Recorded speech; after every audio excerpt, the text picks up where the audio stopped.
Hi, this is Susan Lasecki. I'm a structural engineer. And today, myself and my intern Connor, we're going to teach you about partial height basement walls, which might seem a little bit confusing because right behind me I have a full height basement wall drawn on the board here. But this is kind of for comparison sakes. So first I want to talk to you about what the loads are like on this full height basement wall, and then explain to you some of the special conditions that exist with partial height basement walls, the code implications, and what some of the issues can be. So the full height basement wall, can you explain to me how the soil loads work against it? Soil loads work against it, where it's way stronger at the bottom here, it's going to be lesser at the top. So it's got a triangle fashion. The center's going to be right around a third of the way up the wall. And yeah, that's going to be the load for the most part. Right, so we have this very large magnitude force concentrated at about a third to a half of the way up the wall. And what does it want to do to this wall? It wants to kind of just knock it over or fold it or wherever the weakest point really is. Wants to push it inward. So it's restrained at the top, it's restrained at the bottom, and it wants to give this nice little bend in the middle, like it's doing a back bend or a forward bend or something, some sort of bend.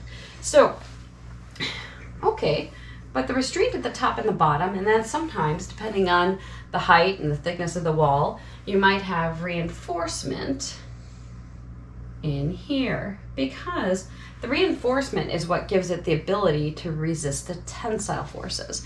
Because honestly, concrete and masonry does a pretty poor job of resisting tension.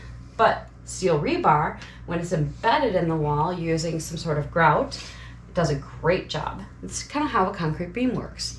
So that is a full height basement wall. Yep. Restrained at the top, restrained at the bottom. Let's give this a spin around. Okay. And take a look at a partial height basement wall. So this is partial height basement wall, which has its own unique challenges. So let's say you have a very short concrete wall and a rather tall stud wall built on top of it. You'll frequently find this type of condition when you have a house that's built into the side of a hill, or it's just the grade's a lot higher at the front of the home and the back of the home, oftentimes on a lake. You might even have it all the way down, a lake house, but that will be a separate episode with unbalanced soil loads.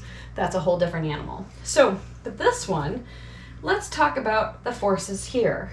So, on the particular condition that I've drawn, right here we have a little bit of soil load, and right here, this is pretty close to the bottom, isn't it? This does want to push this in here, but because this is considered a hinge, so the deflected position of this wall would be like that. It would basically be, there's a hinge point in the middle. And I don't know about you, but if you have a wall that's connected in the middle with a hinge, it's free to move in and out. It's not considered structurally stable. But you can see with this particular condition where it's so low, it's going to be less likely to push the wall in. But let's talk about this situation. This is also very common. You might have a house, and this is very typical with a lot of new construction. I'll slide this over just a smidgen so we're in center frame. So now with this house, we have a bit more soil load, and then we have our lovely stud wall built up here. A lot of times you'll see this in modern homes. This allows the contractor to put a window in here and get lots of natural sunshine down in your downstairs, which we have down here right now. Makes everything happy, you know, you'll have a bunch of plants sitting there getting lots of light. But the situation here, this wall is getting pushed against by the soil. It wants to rotate inward. So again, you have this like this. And then you also can have wind load. So the wind is blowing here. So you'll have an extra reaction at the top of this wall here, in or out. The wind can blow inward and it can the suction pressure out. So you have this series of conditions on this wall. Here's the challenging thing. With the hinge in the middle, there's really only one way to construct this from the beginning to avoid the hinge, and that's to fix this wall. Here's the very interesting part of this too. Although on the full height wall, the tension was at the inside face. Now if we're bending this inward, we have this cantilever, the tension is actually over here on the outside face.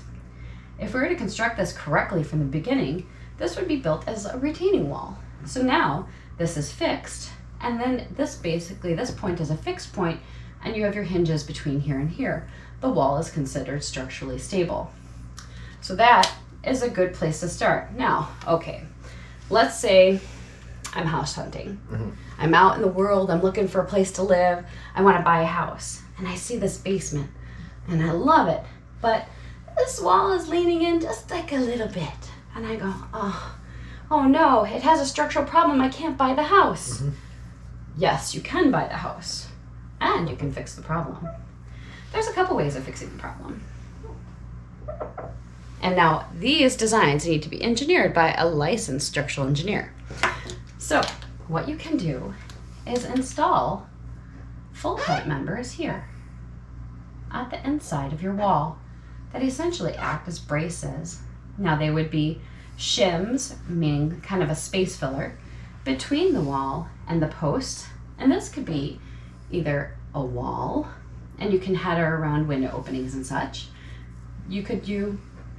So then you would attach here and attach here. Now, any lateral force can get transferred into the floor diaphragm and then back into the slab where it belongs. So we're essentially building a wall inside the foundation wall. A wall inside a wall. Another way of doing this, instead of having the studs here, you could have, say, steel posts at 4 feet on center. And what I mean by a steel post, and maybe not 4 feet on center, it would obviously depend on the design of the wall, but that's a typical spacing that you'll find in repair designs.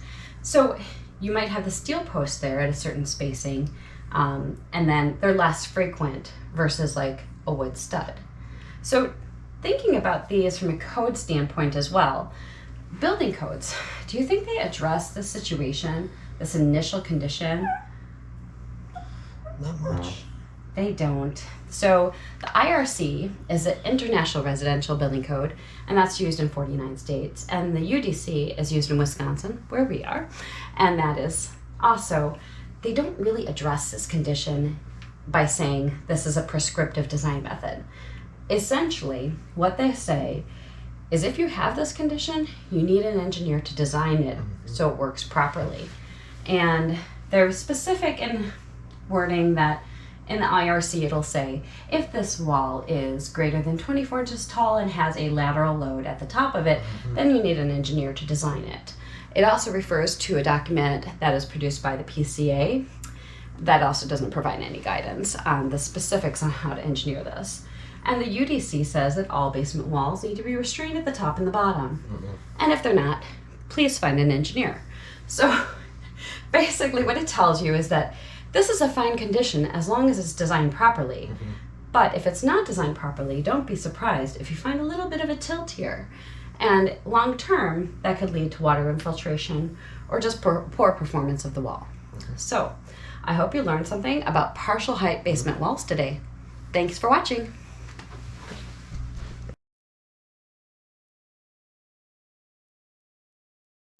Here's an illustration of the failure of a partial height foundation wall. Thank you for joining us today. We hope you learned a lot about partial height foundation walls. Stay tuned for more lessons.